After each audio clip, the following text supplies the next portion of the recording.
Om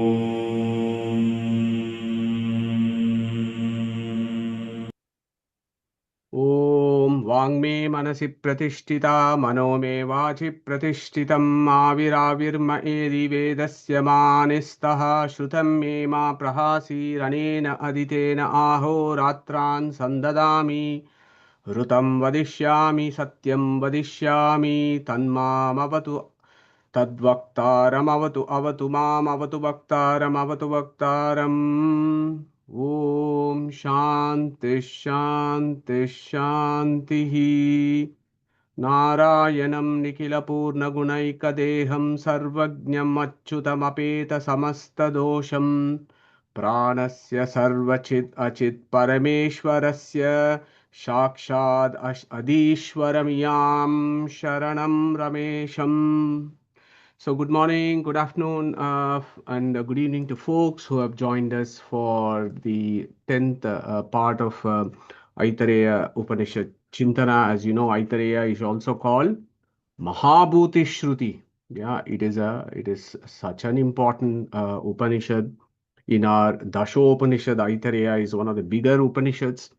So you have Chandogya Upanishad, you have the Brihadaranyaka Upanishad, you have the Chandogya Upanishad, and then you have the Aitareya Upanishad. They are the bigger Upanishads among the 10 Dasho Upanishad that we have to study in our lives. Having had the sadhana sharira, if we haven't studied the 10 Upanishads, then I think we have wasted our time, says our gurus. Yeah. So the Aitareya Upanishad, the rishi for this is Mahidasa Aitareya, Rama Chaturmukha Brahma, Mukhya Prana, and all the Acharyas. The Devata for this Upanishad, of course, is Mahidasa Aitareya, who also goes by the name Akaranamaka Paramatma, and much of it is in prose. So we are in the second kanda of the first Adhyaya, thinking about the Ananteshwara temple in Udupi, where Srimad Acharya gave the Aitareya Upanishad Bhashya.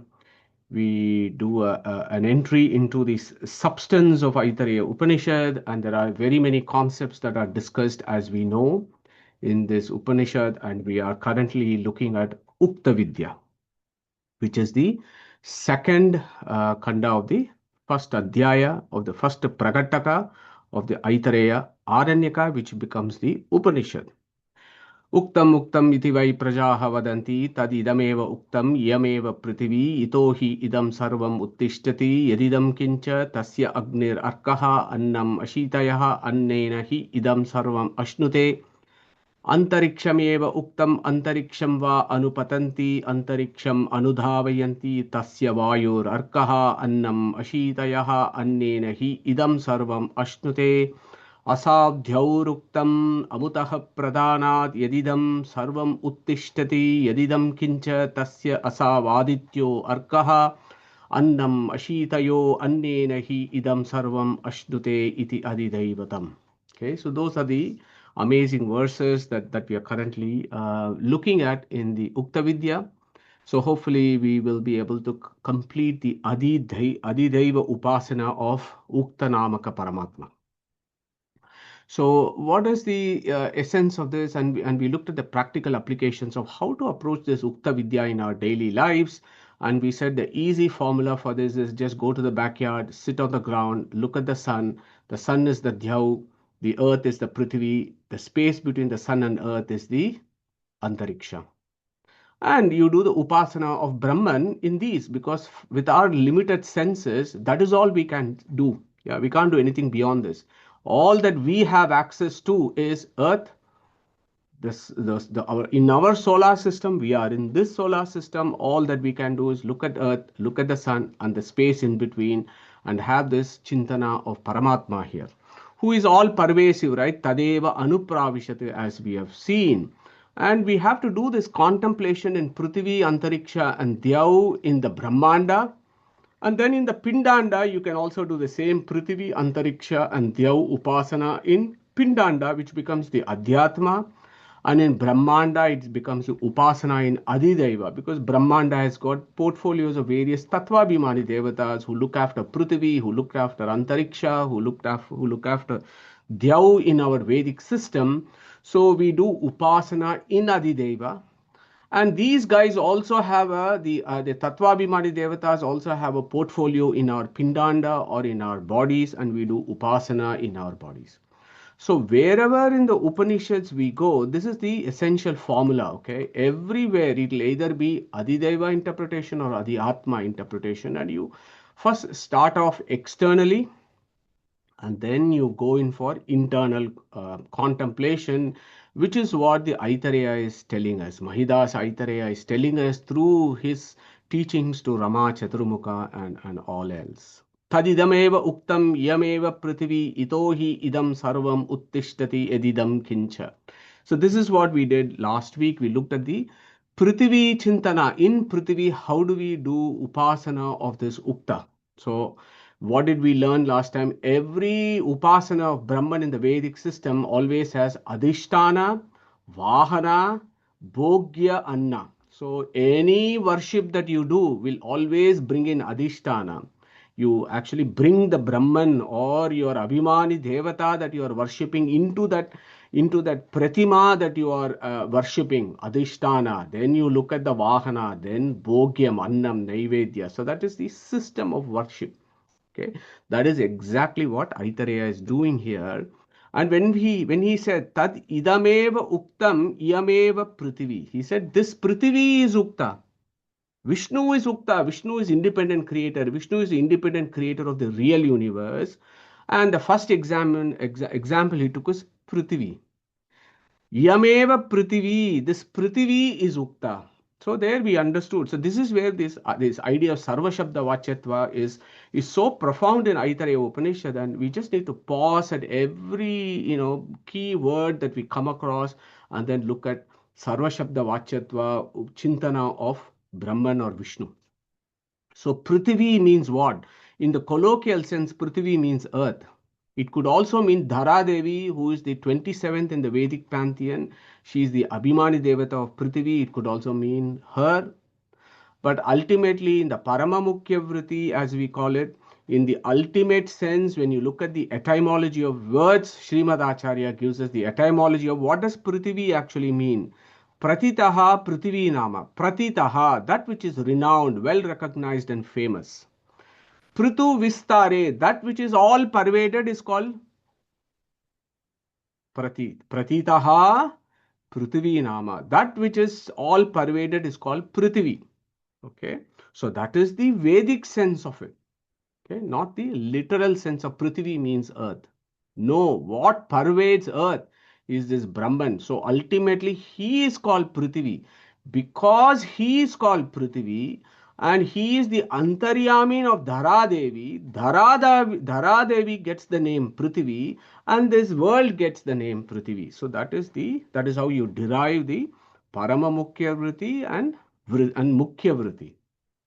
So why is this Prithvi known as Ukta? Why is this Prithvi Namaka Paramatma celebrated as Ukta? Ukta means what? Uttapanat Uktanama. Uttapanat. Utpatti. He who is the creator. That is what we understood from previous sessions. So how can we kind of bring this Prithvi as an Ukta? Itohi idam sarvam uttishtati yadidam kincha. So whatever you put on this ground, whatever you put on earth, it grows upwards. Whatever seed is dropped in Prithvi, it grows upwards and blossoms, which is what we appreciate during spring season, and in summer we appreciate all these plants growing up. How does it happen? Why does it happen?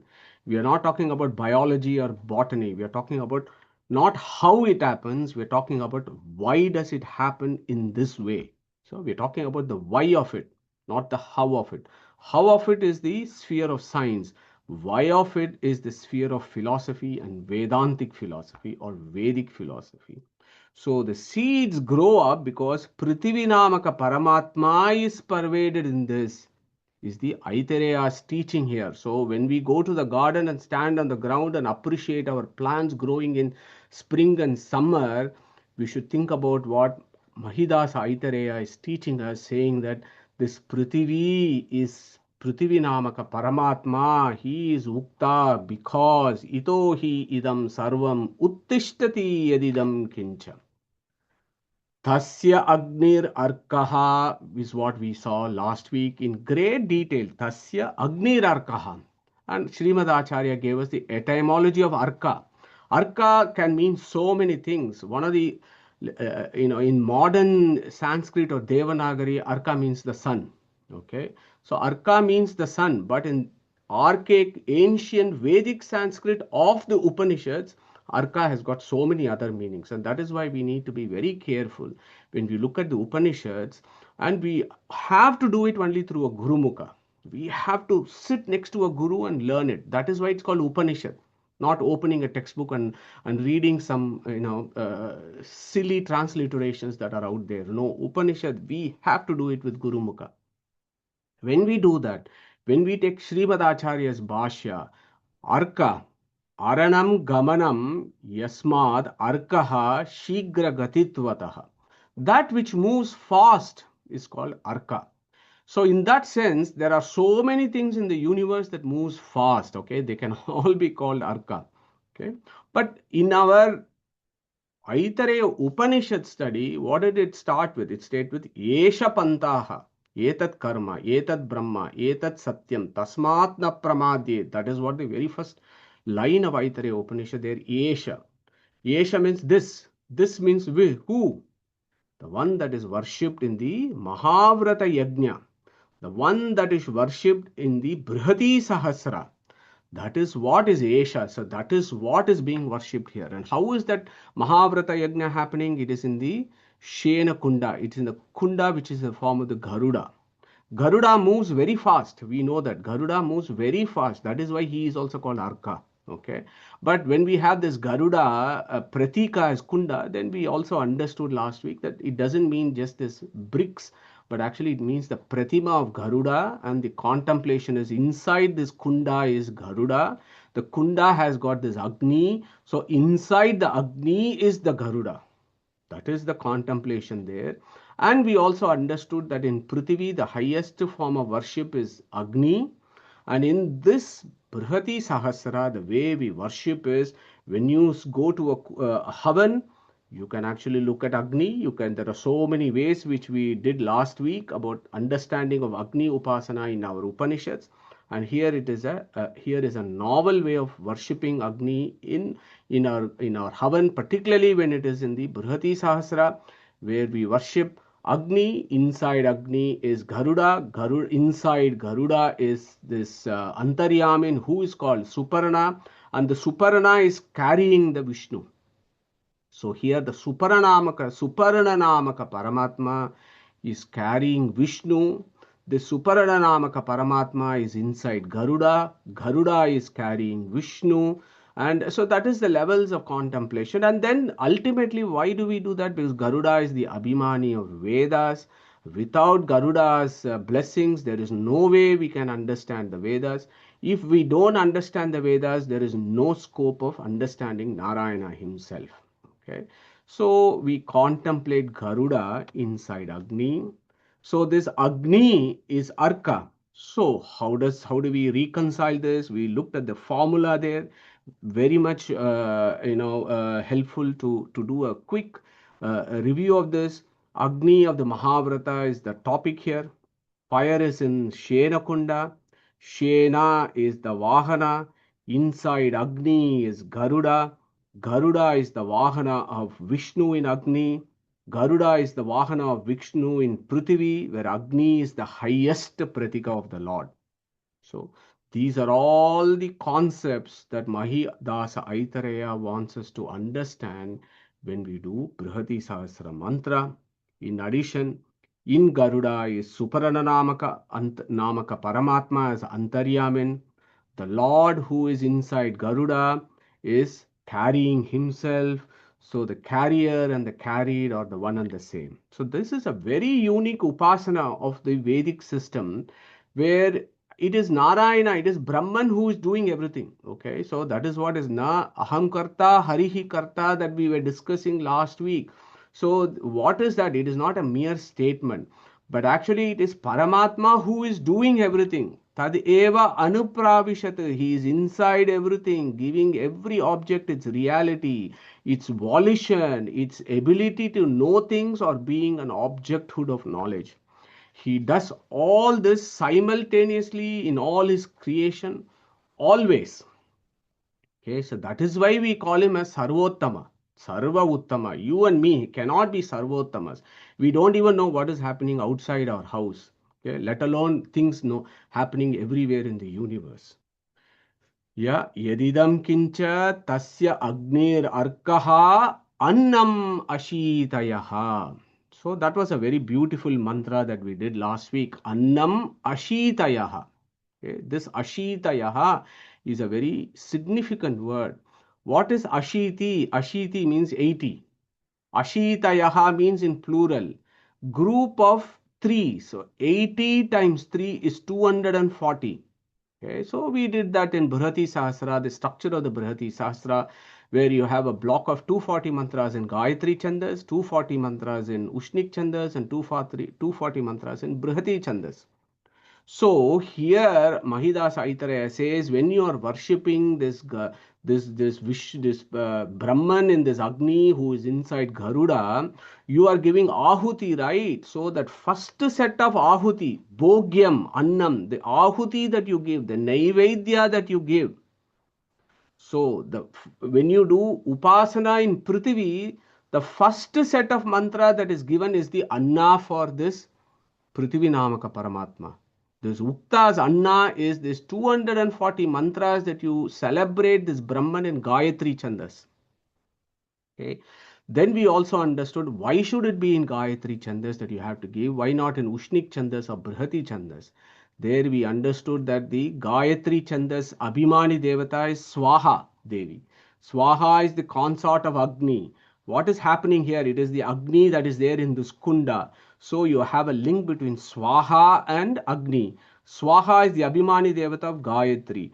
Therefore, the 240 mantras in Gayatri is given as a ahuti when you are reciting these mantras. Okay, so that is how beautiful the link is as to how we understand the very first upasana in Prithvi, where you give Gayatra Trichashitihi, that is the Anna that is given in this Havan. So if we do our Agni Upasana in that contemplation, the worship becomes entirely different rather than mundane throwing of stuff into fire, but actually the level of contemplation and Upasana goes to a different plane altogether. Okay. So here, Annam and Ashiti. So this is interesting. This is a new information for us that Aitareya gives in today's satsang. Annam and Ashiti, if you look at it, they actually mean the same. Anna is synonymous with Ashiti. Ashiti is Anna. They go together. So here is another beautiful link. The Abhimani of Anna. So when you do brhatisahasra or any worship, what do? You make food, right? And you offer that food. In a homa, you offer that food as ahuti. That anna, the prasada that you have made, that you are offering as ahuti, is anna. Okay? In a havan. At home, you might be offering, it could be a fruit, it could be anything else that you may be offering as a naivedya. So that is also an anna. Okay. So Anna, the Abhimani of Anna, the Abhimani of Oshadi. So here is a quick topic for our discussions. Who is going to tell us who is the Abhimani of Oshadi or food? It's there on the slide, but who wants to pick up this chapter 15-13 and explain to us? Anybody wants to take up chapter 15-13, which gives you a clear understanding of who the Abhimani of Anna is? Anybody wants to pick it up? Who wants to recite 15-13, please? Okay. Let's pick one. Okay. Neetaji, go for it. गामाविश्य च भूतानि धारयाम्यहमोजसा पुष्णामि चौषधीः सर्वाः सोमो भूत्वा रसात्मकः. So it's the Soma that you're talking about. It's the Chandra who is the Abhimani Devata of Aushadha. Thank you very much, Neetaji. Beautiful. So the Abhimani of food or Oshadi is Soma. Soma is Chandra. Okay. So there is actually, I think we did this when we were doing chapter 15 Chintana. There is a particular form of horticulture that is based on the phases of the moon. It's called permaculture. Google it. There are folks who do permaculture based on the moon. The gravitational pull of the moon influences the rise and the fall of the tides. That we know. It also affects soil moisture, plant sap, and the water table because of its gravitational pull of the moon. Okay, so moon is an important aspect of Oshadi, plants. It is from plants we have the food comes from the plant. Okay, so Oshadi. There is another beautiful verse in Aitareya Upanishad that we will be coming again and again in these verses. Tasmadva yetasmad atmanaha akashaha sambhutaha akashad vayuhu vayor agnihi agner apaha adabhyaha prithvi prithivya aushadiyaha aushadibhyo annam annat purushaha. Amazing verses in Aitareya Upanishad giving you a sequence of how this whole creation has come about. Oshadibhyo annam. It is these Oshadis that become annam.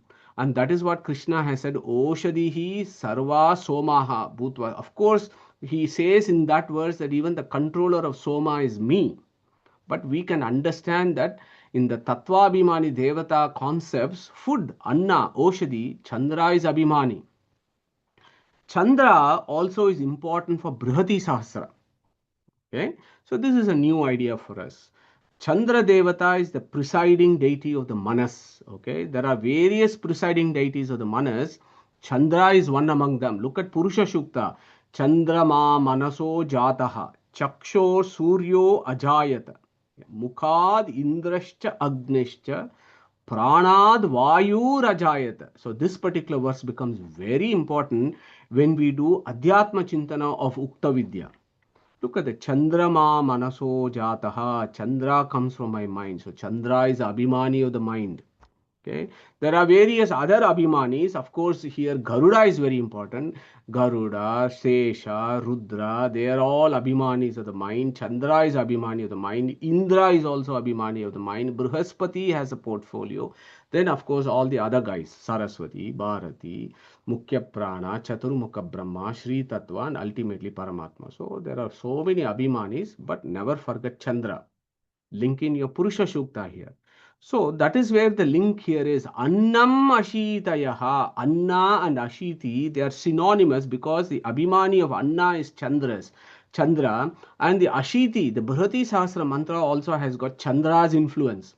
So that is another link of Annam Ashitayaha. So we have understood some new ideas today about Anna and how Chandra is also important in our Chintana here. Anna is Ashiti because Ashnute iti Ashitihi. Ashnute, Anna is Ashiti. Look at the next words. Annena hi idam sarvam Ashnute. Look at those words there are very clear. So what does that mean? Ashnute iti Ashiti means if we eat food, what happens? We are rejoiced and we are happy, we are energetic, right? Similarly for Brahman, when you give Ahuti and you give food to him through Agni, he rejoices. Okay, he rejoices. That is the idea there. It is because of eating food, all of us do various activities and enjoy and rejoice. Similarly, when we offer Gayatriya Trichashitihi mantra has food, in the brhatisahasra, Brahman rejoices. Is the contemplation there when we do Agni Upasana. So next time when we do Agni Upasana, our approach should be entirely different here. So what is happening in this equation? Havis is pervaded by Brahman. From earth, which is pervaded by Brahman, offer to Agni, who is pervaded by Brahman. So ultimately it is Brahman who enjoys himself.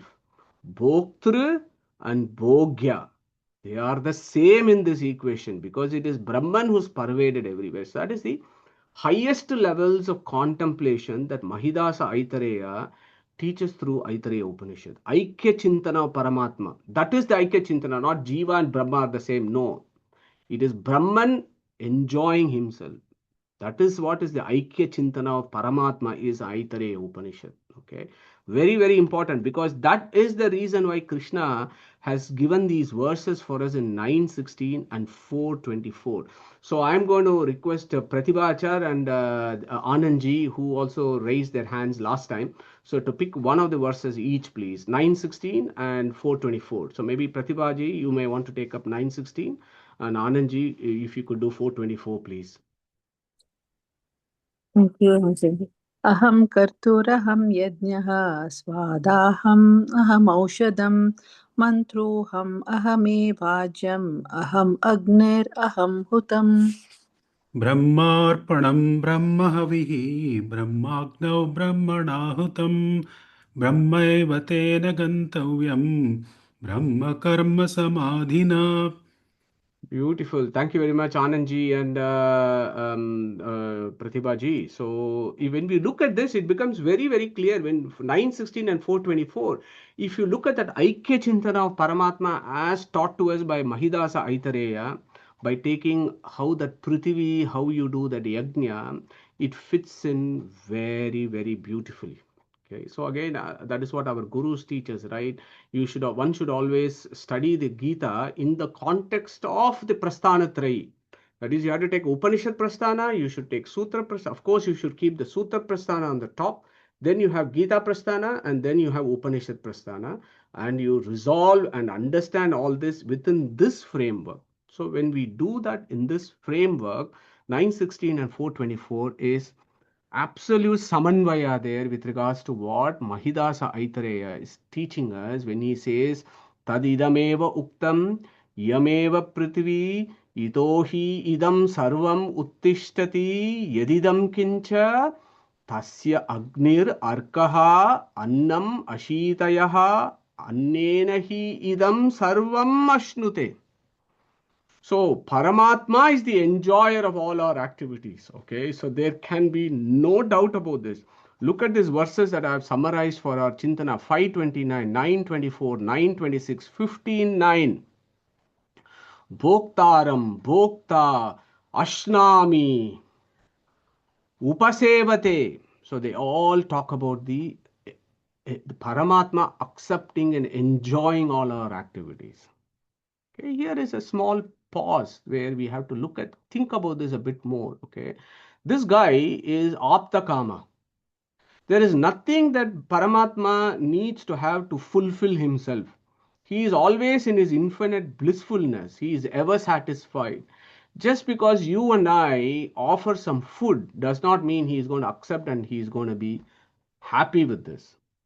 There is a deeper concept on this. When we do ahuti into the fire, or when we do naivedya in our worship, there is a deeper contemplation that the Vedas are asking us to do. What is that? Brihadaranyaka Upanishad 4:2-3 gives you a very, very important formula here. Tasmad esha pravivikta aharatara iva. Okay, I just want to focus on pravivikta aharatara. Okay, Paramatma is not after your pongal or whatever it is that you're doing naivedya. He is not after that. He is after your submission. He is after your emotions. He is after your service. He is after your love. That is what he is after. Okay, so that submission, that seva, that devotion, that is what he is after when you do this. That is what pravivikta ahara tara means. Ahara tara, higher levels of food. So when I talk about annam ashitayaha, not just reciting the mantras, or not just putting ahutis, or not just doing some naivedya. No, it is about that pravivikta ahara tara. Okay. And of course, in Mundaka Upanishad, we have looked at this. Yeah, Anashnan Anyaha, he doesn't eat any food, it says, the Mundaka Upanishad. What does that actually mean? The qualification there is Shubham Srimad Acharya has resolved this for us. And we should be ever grateful to Srimad Acharya who has resolved this, taking all these verses and then bringing anashnananyaha abhichakashiti and resolving it by saying in his Brahma Sutra Bhashya, Shubham pibantyaso nityam na ashubham saharihi pibet. Okay. Your sakamya karma, the karmic imprints and phalas of your sakamya karma stays with the jivas. Whereas the phalas of nishkama karma, the Veda says Brahman accepts that. He accepts 9/10 of it and 1/10 he gives it back to the jivas for their journey of souls and for their intensity of bliss in moksha. He gives them 1/10. 9/10 he accepts. That is what annam ashitayaha actually means when we put all this together. Okay, so summary of the ukta upasana in Prithvi. Prithvi namaka Paramatma pervades it, so he is called Prithvi. We understood Dhara Devi, the Prithvi Abhimani Devata. Prithvi Devata is called so because her Antaryamin is known as Prithvi. So in that we understood the concept of Antaryamin. Then we understood everything on earth grows up because of him. That is why Prithvi Namaka Paramatma is Ukta. Agni of Mahavrata is the topic here. Fire is in the Shena Kunda or the Kunda in the form of Garuda. Garuda is the Vahana. Inside Agni is Garuda. Inside Garuda is Suparadhanamaka Paramatma. For that Agni, Anna is 240 mantras in Gayatri Chandas. Just like we all rejoice because of Anna, Brahman rejoices with the recitations of these 240 mantras. There we have a concept of sarva shabda vachyatva in this slide of actually having understood the Prithvi Upasana. Ukta is the name of Brahman. Uttapanad Uktanama. Prithvi is the name of Brahman. Pratitaha Prithvi Nama. Suparna is the name of Brahman. We understood Suparna. The highest, infinitely blissful is called Suparna. Agni, of course, Agni is a Narayana, which we have done endless number of times. Arka, Aranam, Gamanam, Yasmad, Arkaha, the one that moves fast. Who is the one who is the fastest in the universe, who is independently moving? Our Narayana. Dhara, who holds everything, Dhara Devi. All are names of Brahman. So this is the Parama Mukhya Vritti of understanding the Aitareya Upanishad. Then of course you can put it in the Mukhya Vritti and also understand the Aitareya Upanishad verses, the first few verses of the Ukta Vidya, the Garuda Vahana. We have understood and learnt about Garuda Vahana quite a lot in this Prithvi Upasana, and we also compared with Vayu Vahana and how to reconcile all this. And we also understood the Aikya Rasa, Sakya Rasa, as GVG was mentioning.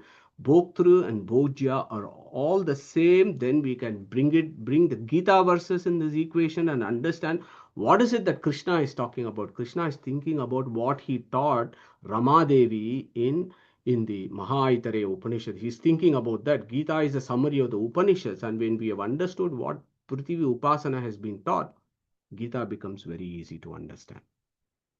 So the next verse, Antarikshameva Uktam. Next he goes to the next level of upasanas in Brahmanda. Antariksham eva Uktam. So now you are sitting in the backyard. You have now done a good contemplation of the Prithvi. Then you are looking up, there is the sky. Okay, Antariksham. Antariksham is the space between the sun and earth is called Antariksham. So our Aitareya or Aitareya is saying Antariksham eva Uktam, guys. So far I've said Prithvi is Ukta. Now there is another level of contemplation in the universe. What is that? Antariksham eva Uktam. This Antariksha only is Ukta. This is a little bit confusing. How can Antariksha be Ukta? How can the space be Ukta? Ukta means what? Uttapanad Uktanama. Uttapanad means that which creates. So what is it this Antariksha creates? Okay, we got to think about this. This is the beauty of the Upanishads. They are all very cryptic. The meanings are squeezed in words, and we have to, of course, go to our gurus and learn from them. So Guru Mukha Chintana. So you have to open this up to understand how can Antariksha be Uktam. So who do you go to? Srimad Acharya. So antariksha abido atragaha. Antariksha means what? Akasha. Akasha means what? Avakasha. Avakasha means making space so that things can exist. Akasha means avakasha. Antariksha. Okay. So Antariksha is a name of Vishnu. This is the key idea here. It may be novel to some of us. Antariksha is a name of Vishnu. Okay.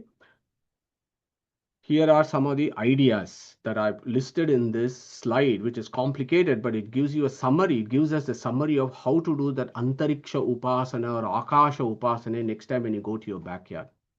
Akasha. Is Akasha a positive or a negative entity? Okay, so who wants to come in here? What is Akasha? Is it positive or negative? Space, is it a positive entity or a negative entity? Is space just means absence of things, or is it the positive existence of space? So it's a deep philosophical discussion in our Vedic system. Is space a absence of things or a positive presence of something? So who wants to share their thoughts and ideas here? Positive, because sound travels through space. Beautiful, Devilji. Perfect answer. Okay. What are the two types of space in Vedic philosophy? So who wants to pick this up? There are two types of space, but actually if you want to go deeper, there are four spaces that are described in Vedic philosophy, but there are two spaces that are described in our Vedic cosmology. So anybody wants to remind us of the two types of space? Avyakta Akasha and Bhuta Akasha. Beautiful, Anandji. Perfect answer. Abhyakruta Akasha and Bhuta Akasha. Bhuta Akasha is the material space that is created. As how Devalji said, Tanmatras. So there is the Tanmatra, and then that Tanmatra's corresponding is Akasha. Shabda Tanmatra, Akasha. Okay. So that is Bhuta Akasha. So that is created during creation. Whereas here is a bigger problem, okay, the bigger challenge is that the Vedic philosophy goes to an even higher level. Okay, here is a question: where does Narayana or Lakshmi, or where do they exist? They have to exist somewhere, right? They are beyond matter, right? They are beyond matter. They are trans-empirical. Where do they exist? Anybody wants to pick this up? If we Did have you say Daharakasha? Dahara Akasha is, yeah, it's Yeah. inside us. Yeah. But when you have had moksha and you've kind of, crossed Viraja Nadi, you're going, where is this? Where is this moksha? Where is Narayana and Vishnu? Okay. Think about that. There must be somewhere where they exist, right? We say, yes, they are all pervasive here, but this is 1/4, one aspect. Tripadasya Amrutandivi, Purusha Shukta. So where do they exist? Think about that problem. Deep philosophical problem. So But can we, I mean, experience this trans-empirical plane, isn't it? So how can we experience? I mean, we can think, but sure, I'm not able to get it yet. So maybe I need to learn more. sure, Shilaji. So we have to go to the Vedic mantras and the Vedas to understand where do Narayana and Lakshmi, where do they exist? Okay. Vaikuntha? Vaikunta. Where is Vaikunta, Pragneshji? Is it in Bhutakasha or is it in some other Akasha? Bhutakasha is material plane, right? Vaikunta is non-material. So where do they exist? Okay, so think about this. So these are all the ideas that the Vedas talk about. Avyakrita Akasha. There is this infinite, eternal sky where all these things exist. Okay, and in this eternal, infinite sky, there is one portion where the Bhuta Akasha is. Okay, so the universe that you see here, this material universe, is called Bhutakasha. This Bhutakasha has to be inside something. Okay, so that is the view there. If this material space is there, the material space has to be inside something. So the Vedas talk about what is called Avyakrita Akasha. Okay, in fact, our gurus tell us that if you look at the Rig Veda, for example, it goes another depth. So you got the Bhutakasha, then let's take a pot, and then there is a space within the pot. Gata Akasha, Mata Akasha. Then the Vedas go a deeper level. They say you go to the paramanus, you go to the atoms, and inside the atoms there is space, and all these particles are going around it. Is what the Rig Veda talks about. Incredible stuff. Space inside atoms, space inside pot, bhuta akasha, avyakruta akasha. Okay, so we are having this discussion because of this concept of akasha, which is really interesting. So who is the abhimani of antariksha or akasha? Who is going to answer that? Ganesha. Fantastic, Sushrutji. Who is the Abhimani of Akasha? Ganesha. Which Akasha? Bhuta Akasha. And not Abhyakrita Akasha. Abhyakrita Akasha Abhimani is Lakshmi Devi, Shri Tattva. Okay. So Bhuta Akasha's Abhimani is Ganesha. Why is this guy called Ganesha, Vinayaka, and all that? You can look it up. We have done those sessions before. He is the Abhimani. So Ganesha's body is the Bhuta Akasha. He is inside that Akasha as a Tattva Abhimani Devata. Inside him is the Antaryamin, who is called Akasha. Therefore, this Ganesha looks after the Akasha. And the Akasha ultimately is the name of Vishnu. Akasha means Antariksha. Okay, so I hope you understand that link, very similar to Prithvi, where we had Prithvi, Dhara Devi, and the Antaryamin. Similarly, Antariksha, Akasha, Avakasha. Look at Akasha another way. Akasha itself is a name of Vishnu. Okay, Bannaji gives the etymology of this. Akashate iti Akashaha. That entity which is everywhere is called Akasha. Akashate. Akam Ashnati iti Akashaha. He is Anandamaya everywhere. That is why he is called Akasha.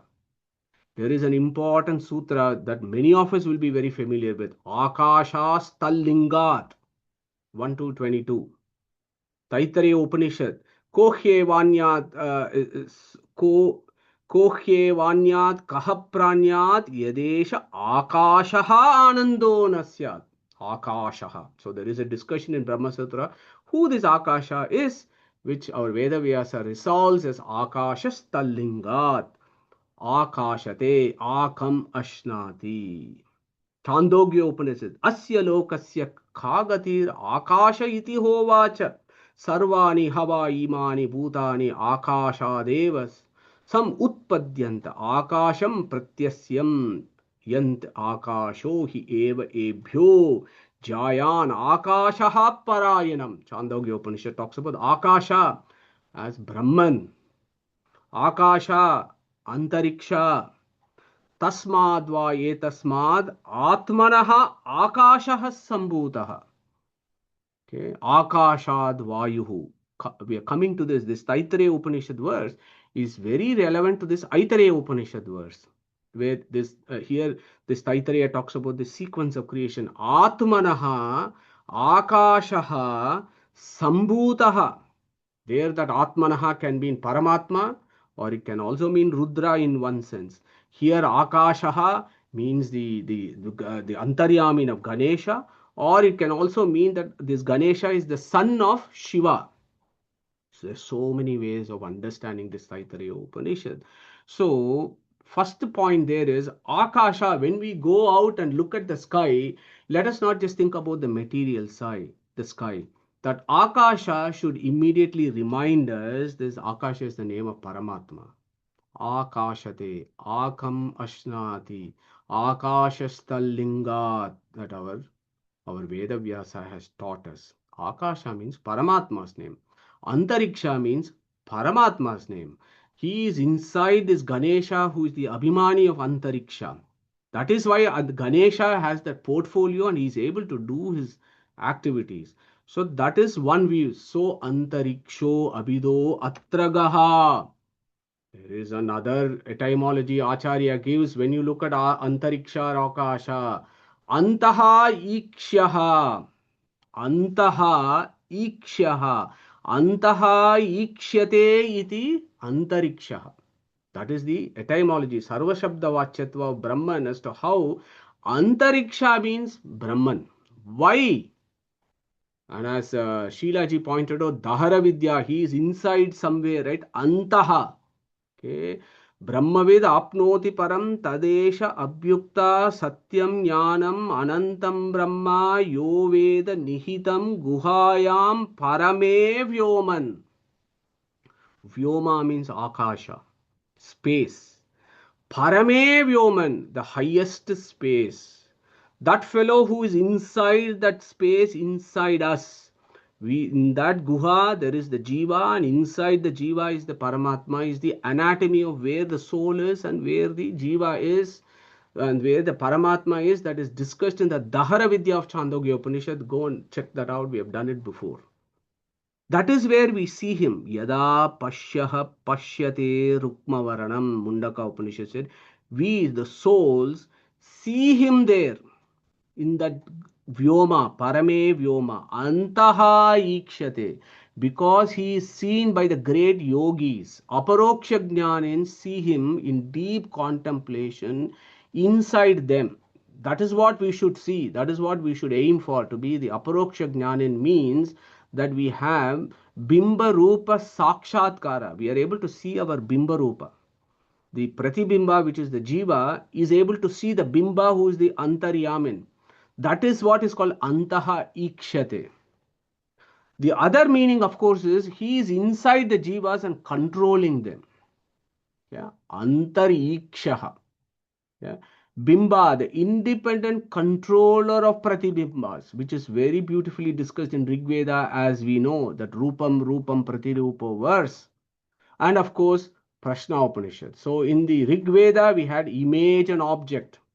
And in Prashna Upanishad, we had object and shadow. Beautiful verse. Go for that. 3:3. Yeah. Yat esha purushe chaye etasmin etad atatam. That when he talks about this prana, there is this discussion between Pippala, the rishi, and the rishi, and the other rishi who asked the third question about prana tattva. This concept comes about object and shadow. So there are two examples of independence and dependence in Vedic system. The illustrations is, one is object and reflection. The other one is object and shadow. Okay. These are all clear statements that actually gives you the philosophy of bimba pratibimba bhava, dependence and independence. Okay. The very fact that we are dependent on an independent being means we are a million times different from the independent being. Okay. These are all given. Nobody can come with a airy-fairy philosophy with these verses. We are different. Brahman is independent. We are dependent on him. Period. That is what Aitareya Upanishad is saying here. Antaha ikshate, antarikshameva uktam. That antariksha is ukta.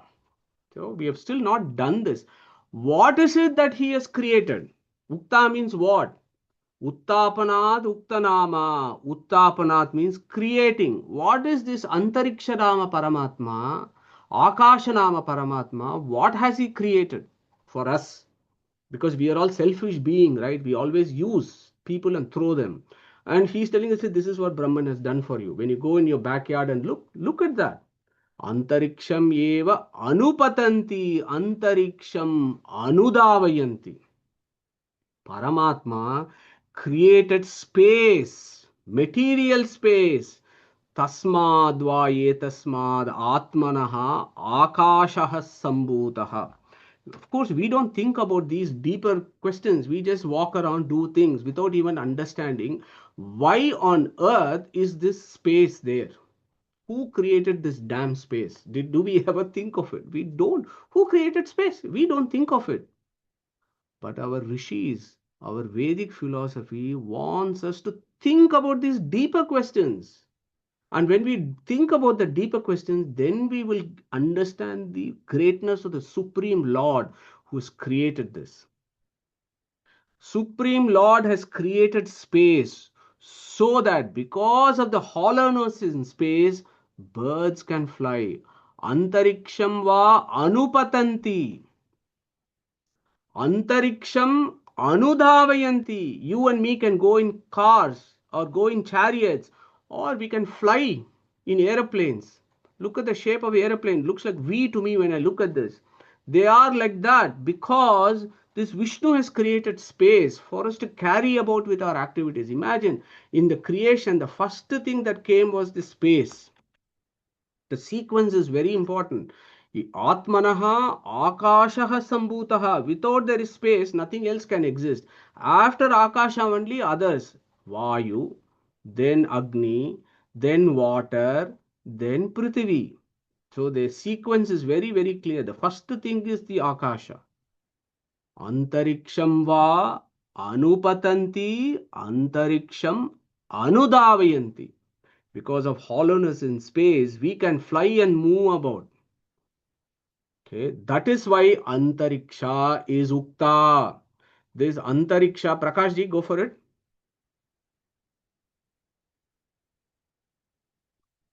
You're muted, looks like, Prakash ji. Yeah, Namaskar, Madhuji. Yeah. There is other Vedic statements where the reverse order is there, from Prithvi to Jala, Jala like that. So if we go with the concept that Antariksha from the space, it gives Avakasha to other things. The reverse order also is stated in, I think, in some other Upanishad or Veda. So how do we reconcile those both of them? Sorry, Prakash ji, I didn't quite get what you were thinking about. So we are talking about the sequence, right? So so we are talking about space, and then from space, then there is the subtle matter, which is the air. The gaseous state is there. From the gaseous state comes the liquid state, and from the liquid state you have the solid state. So in that creation of the universe, the Upanishads go from sequencing. First you need the space, then you need air, which is the gaseous state of matter, then the liquid state of matter, then you have the solid state of matter, and the solid state of matter becomes food which you eat, and your body is also of the three stuff. So that is about creation. The reverse stuff, Prakash ji, I think what you are talking about is, for example, in correct me if I not have understood your question. If you go to Chandogya Upanishad chapter 6, if you look at the third example discussion between Uddalaka and Shvetaketu, where he says, look at all these rivers. There are so many rivers flowing in different directions, and they do not know what their origin is. And then when they are all together, they don't know that this molecule is coming from this river and so on. Is that what you're talking about? No. Actually, I'm not able to recollect this. There is the reverse order of creation in the sense that it is not a layakrama, but it's the reverse, where here we are coming from the subtlest to the heaviest. Yeah. In this creation, it is from the heaviest to the subtlest. That is also there in the reverse order. So I'm just wondering how will you reconcile if that is stated like that. Yeah, but I'm not able to give you the exact quote. When I remember, I'll let you know, because I'm not able to get it. Yeah, absolutely, Prakash ji. So what maybe we could do is, next time when we come back to it, if you could kindly bring or send us those verses, let's think about what it looks. It's very interesting what you've said. So let's look at this. Thank you very much, Prakash ji, for that. So let's move on. So we have said this Ukta Namaka Paramatma, who is also called Antariksha, he is called Ukta because he has created space. And what has he created? He has created space. And what is the purpose of space? It is because of space. Things fly, birds fly, aeroplanes fly, and you and I can go in our fancy cars all over the place. Otherwise, it was not going to be possible. So this Antariksha is Ukta. So the next one is, when you talk about that, so you brought your adhisthanam, adhisthanam, you brought that Brahman in that space. So what do you have to do? Then you have vahanam, then you have bhojyam annam. So that is what you bring in that contemplation. So immediately next is, what is his vahana in antariksha? Contemplation. Okay, so we will do antariksha upasane and hopefully close today's chintana. This is interesting. There are a couple of ways of looking at it. Yeah, tasya vayur arkaha annam ashitayaha annena hi idam sarvam ashnute, says Aitareya. So it seems very similar to what we did previously. What happened? Tasya agnir arkaha annam ashitayaha annena hi idam sarvam ashnute. That was in the Prithvi Chintana, where Agni became the Arka. So now here Aitareya says, in Antariksha Akasha, what is the Vahana? Tasya Vayur Arkaha. So this is complicated. Okay, so there is the first view of this, which we will touch upon, and there is the second view of this. Okay, so the first view, tasya vayur arkaha. Arka means what? Aranam gamanam yasmat shigra gatitvatah. That which moves very fast is literally called arka. Vayu tattva, prana tattva in this Hanumantas, what is he doing here? He is carrying Rama on the right shoulder and Lakshmana, that is Jivas like you and me, on the left shoulder, and he is carrying them. That is his portfolio. Vayuvahana. Suparno Vayuvahana, as Anandji reminded us last week in Vishnurahasya. Okay. How is this Hanumanta able to carry him? Because inside Hanumanta is our Vishnu himself. Okay. In fact, technically, if you want to look at it, Mukhya Prana in the highest sense is Vishnu himself. Madhyama Prana is our Vayu Tattva. Then there is the Adama Pranaha, who are all these, the kids of Vayus. There are 49 of them. Okay, so that is the classical rendering. So inside this Hanumanta is this Antaryamin.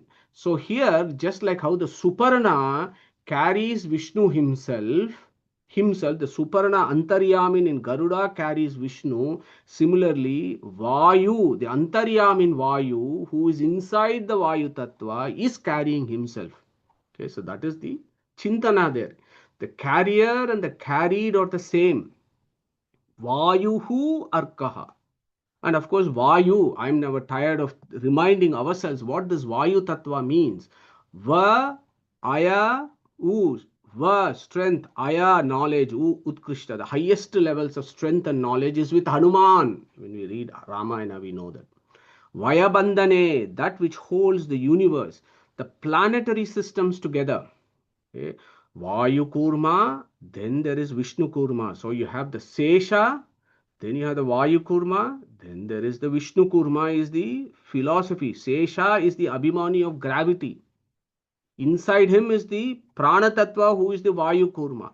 Inside him is Vishnu, who is ultimately holding.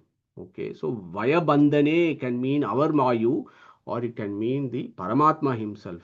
Vayatiti Vayuhu, that which holds the universe and the planetary system together. Va Ayus gives knowledge and life. Vati iti Vayuhu, moves everywhere. Vagatau, moves everywhere. That which moves everywhere means wherever there is move, it is knowledge. Gacchati means knowledge. Yeah. Vati sarvatra gacchati, moves outside and inside. Antar bahishta tat sarvam vyapya narayana stitaha. Remember that. So, in one sense, when I say Vayur Arkaha, you can go to the outside in the backyard and look at the sky and say, oh, Vayu is here. Vayu is Arka. Mukhya Prana is Arka. Oh, I worship this Mukhya Prana who is there in Vayu. He is the highest among the souls. Inside him is the Vayu Tattva. I worship this Vayu. You can do that contemplation. Okay. Look at the Aitareya Upanishad. Akashad Vayuhu. Okay. Who is that Vayu? You can have a second interpretation here for this verse. Okay. Here that Vayu could be Pravaha Vayu. Exactly how that Prithvi there was Dhara Devi, who was 27th in the Vedic pantheon. Here you can go out in the garden and look at when the wind is blowing, you can think about the Pravaha Vayu, who is the Abhimani of that, 11th rank. And you can say inside the Pravaha Vayu is the Garuda. Okay, inside Pravaha Vayu is Garuda. Garuda is the Vahana of Vishnu in Pravaha Vayu. Or inside Garuda is Suparanamaka Antaryamin. The Lord who is inside Garuda is carrying himself. The carrier and the carried are the one and the same. So you can even do this upasana. Very beautiful. Two different ways of approaching this. And we will discuss as to why the first one may be more attractive than the second one. But that's for the scholars to debate. For us, it is about upasana. Tasya vayurarkaha annam ashitayaha annena hi idam sarvam ashnute. Same as before. Annam ashitayaha. What is that annam that we are going to offer? That annam ashiti means what? Barhata truchashitihi. In that brhatisahasra, when you are doing the 240, the next batch, first is the Gayatri batch is done. After the Gayatri batch, you are going to recite the Barhata Trichashiti 240. You are offering that into that during that brhatisahasra homa, right? So that is the anna. Annam, ashitaya, these ashitis are the annam for this Brahman when you do antariksha upasana. Okay, there you could bring it more in tune with the first level of upasana of actually having Vayu Tattva, because Brihati Chandas, Abhimani is of course Tara Devi, but Bharati's consort is Mukhya Prana. So if you bring in that equation, you could pick up Vayu Vahana contemplation here. Okay, so here what is happening? It is because of eating food. These creatures can do various activities and enjoy and rejoice. Similarly, when we offer Barhata Trichashitihi mantras as food, Brahman rejoices. He is present in Anna and he is also designated as Anna. And again, we have to go to Aitareya Upanishad. Aitareya Upanishad gives a definition of Annam. Adyate atticha bhutani tasmat tad annam uchyata iti, says the Aitareya Upanishad. Brahman is called Annam because Adyate atticha bhutani. Adyate means all jivas are dependent on him. Okay. Atticha bhutani means in pralaya he consumes everything. Okay. That is why this guy is called Anna. Very beautiful. And this is what comes here again and again in the second half of Aitareya Upanishad. We will be discussing about all this. Who is Atti, who is Atta, and all that various permutations and combinations that come around. Okay, so that is the Antariksha Upasana. So far we have looked at Prithvi Upasana, we have looked at Antariksha Upasana. So what we will do in our next satsang is look at Asav Upasana. Now we are looking at the sun. Asaveva dhyauruktam amutah pradhanat yadidam sarvam uttishtati yadidam kincha tasya asav adityo arkaha annam ashitayo annena hi idam sarvam ashnute iti adidhevatam. The third one is beautiful. It talks about the Surya Upasana and how do you contemplate Surya and how is this Dhyau Namaka Paramatma is ukta there. Who is Dhyau? What is the meaning of Dhyau in the Paramamukhya Vritti and everything else that comes up. So it's really beautiful of actually making slow progress. But in every satsang upasana, we pick up one concept and then maybe we practically apply this. We have done Prithvi, we have done Antariksha. So let us not forget, when we go for a walk, when we go to work, when we go to a backyard, if we do this upasana, that Brahman will constantly be with us. We don't have to go to a temple, or we don't have to go to great pilgrimages. They are good to do, but we can do it in our own backyard. Put it in practical application. That is what is so important about Aitareya Upanishad. And no wonder that Aitareya Upanishad was the most favorite Upanishad of Srimad Acharya for various reasons, primarily being it is such deeper levels of contemplation of Brahman in everything. Okay, and also to put it into practical application. Okay, so I think that is the beauty of Aitareya Upanishad. So we will pick this up in the next satsang, and of course, I am still waiting for this one, my favorite biological uktam. Purusha eva uktam yameva mahan prajapatihir. Aham uktam asmi iti vidyat. Aham uktam asmi. For God's sake, not aham brahmasmi, as some folks make that and delusional view. No, look at this. Aham uktam asmi is what Purusha eva uktam. Ayameva mahan prajapati. Aham uktam asmi iti vidyat. Such an important statement in our bodies. How we create as humans. How do we make progenies? How this Paramatma does. That will all be so beautiful when we come to it in a few weeks' time. So on that note, I am going to close today's session. Perhaps if there are any questions, we can pick it up. But before we do that, just a reminder that next Sunday we have an expert seminar. So maybe I could request GVG if he is there to come up in a minute after Saptarshi's question. Saptarshi, go for it. Namaskar, Madhusudanji. So my question is, when we are approaching the Shastras, for example, Brahma Sutra, Bhagavad Gita, and the Upanishad, these three prasthanas. So the first one we should start with then the Brahma Sutra, right? And then based on that, we should read the Upanishad and the Bhagavad Gita. Is it that the sequence we should follow? Amazing question, Shaptarshiji. Very important question. So let's we'll pick it up. We'll open it up for discussion as well. So in the Prasthana Trayi, you got three, right? You got Sutra Prasthana, you got Gita Prasthana, and you got Upanishad Prasthana. Okay. So the question is, which one is superior to what? Yes, which should be the most important, and which should be, all three of them are important. Okay, that we, for us mundane, even if we study one, our life is done. Even one we don't do, but for us even doing one is great. But then the higher levels of philosophies, which one is more important than the other two? So that discussion happens. So if you look at Tattvavada, for example, it will say ranking among these Prasthana Trayis, the first one is Sutra Prasthana, second one is Gita Prasthana, third one is Upanishad Prasthana, in that order. Okay, so Brahma Sutra is Niyamaka Shastra, Nirnayaka Shastra. Okay, that is an important statement. Brahma Sutra is Nirnayaka Shastra. It is like the Supreme Court. If Veda Vyasa says this is what it is, this is the meaning of Upanishad, we just have to keep quiet and accept it. Veda Vyasa is Narayana himself. You can debate. There is one school which has even gone against Veda Vyasa. That is the sinful act that they have committed, even going against Veda Vyasa. But for Tattvavada, Veda Vyasa is the Guru. Veda Vyasa is Vishnu. His view is the ultimate. Okay, that is Nirnayaka Shastra for Tattvavada. And what is it that Nirnayaka Shastra? There are two that are Nirnaya. What is it that has to be settled?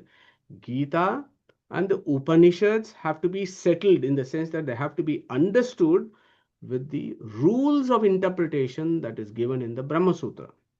So in that sense, Nirnayaka, Nirnaya Shastra. Nirnayaka is important, takes rank 1. Nirnaya is below the Nirnayaka Shastra. So in that Tattvavada system, Sutra Prasthana, Gita Prasthana, and then Upanishad Prasthana. Okay. Then you have the Mayavadins. Mayavadins have taken Upanishad as first, Brahma Sutra at the bottom, reverse. Veda Sutra Virodetu Gunetu Anyaya Kalpana. Okay, this is very sad.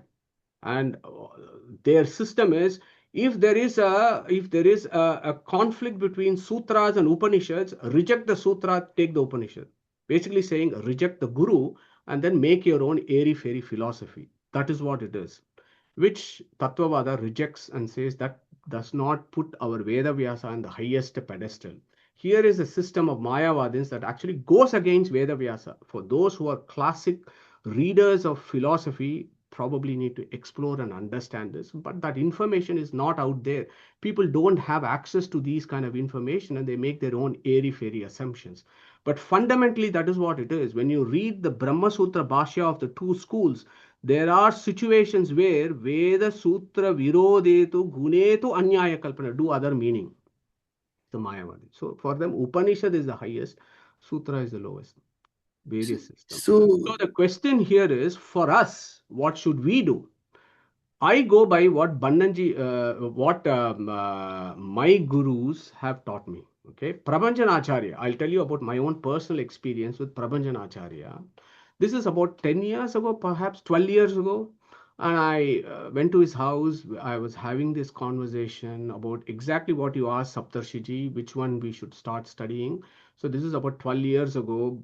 Prabhanjanacharya's house, I was there asking him this question, and Prabhanjanacharya told me in his beautiful Kannada, he said, without reading the Upanishads, don't come to Gita.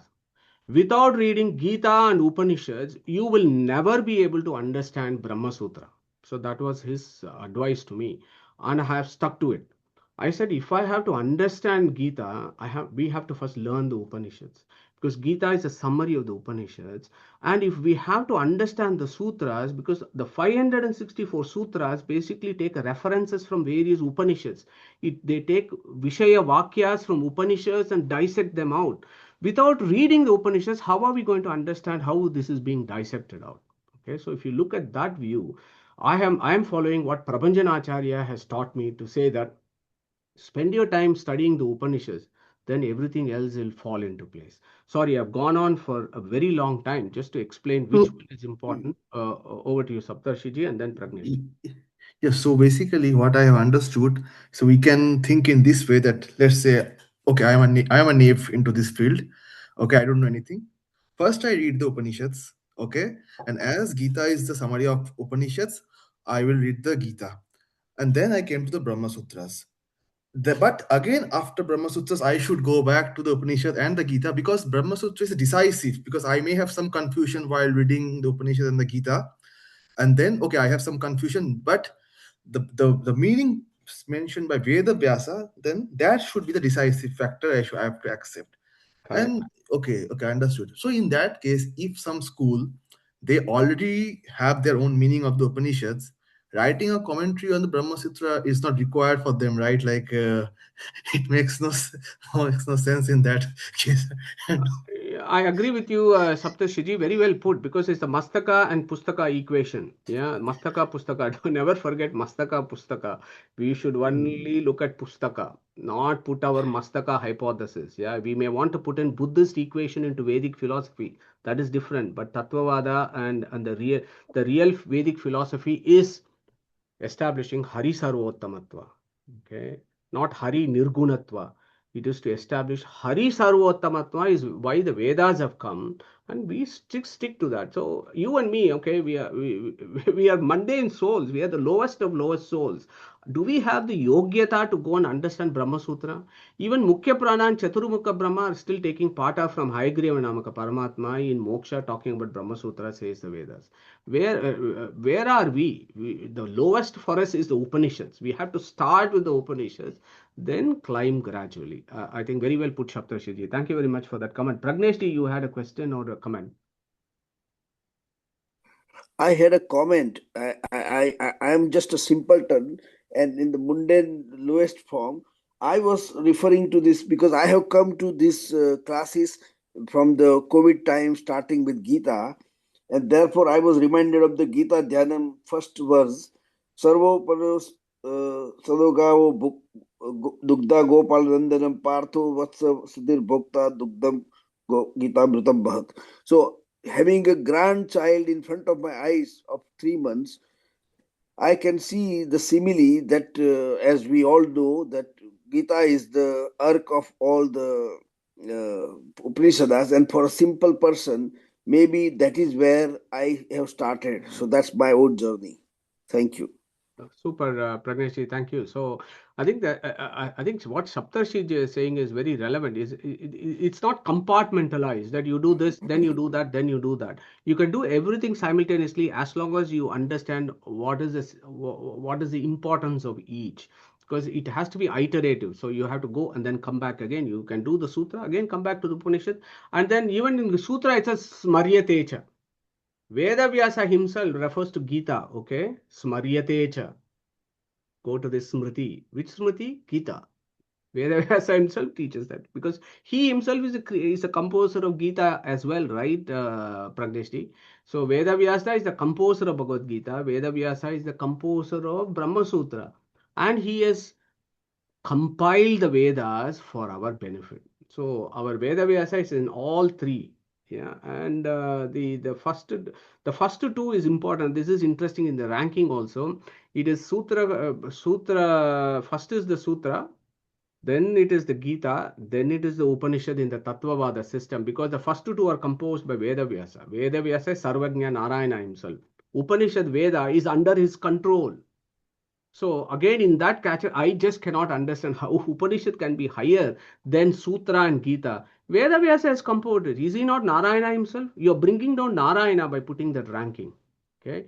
So you have to think about all these things, and we can't just compartmentalize it and also go against the Guru.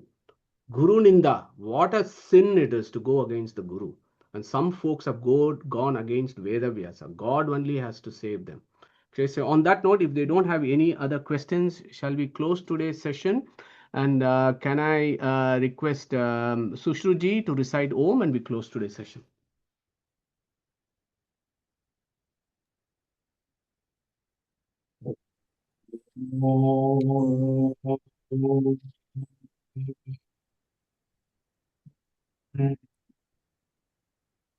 Thank you, Sushruji. Can we just do a quick announcement? I don't know if Suresh ji or GVG is here. Could you give us a background to how next week is going to progress, Suresh ji or GVG?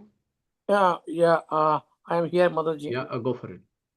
So next week we will continue with the chapter 10 of Bhagavad Gita. We were doing Vibhuti yoga over the past 2 sessions. So next Sunday will be the 3rd session.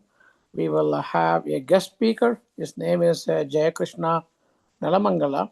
So he lives in the Northern Virginia, Washington DC area, and he is also conducting classes and pravachana's there for the past so many years. So he will share his perspectives on the Vibhuti Yoga. So I have requested him for about his take for over about 40 minutes. So the rest of the time, we will do something different. This time is one of the things that we've been talking about. It is we will throw it open to the rest of the listeners also to contribute, meaning like what is their perspective, individual perspectives, how they relate to the message in the Vibhuti Yoga. So it will be just on a voluntary basis. So whoever wants to contribute, just raise your hands, and we will call your respective names, and then you can go after that at that time. So no more than like 2-3 minutes, very short. Sounds good. Looking forward to that, GVG. Thank you very much. So on that note, Krishna Pranamastu, stay safe, and we shall catch up next Sunday, same time for what promises to be a very interactive satsang again. Hare Krishna, everyone. Take care. Hare Krishna.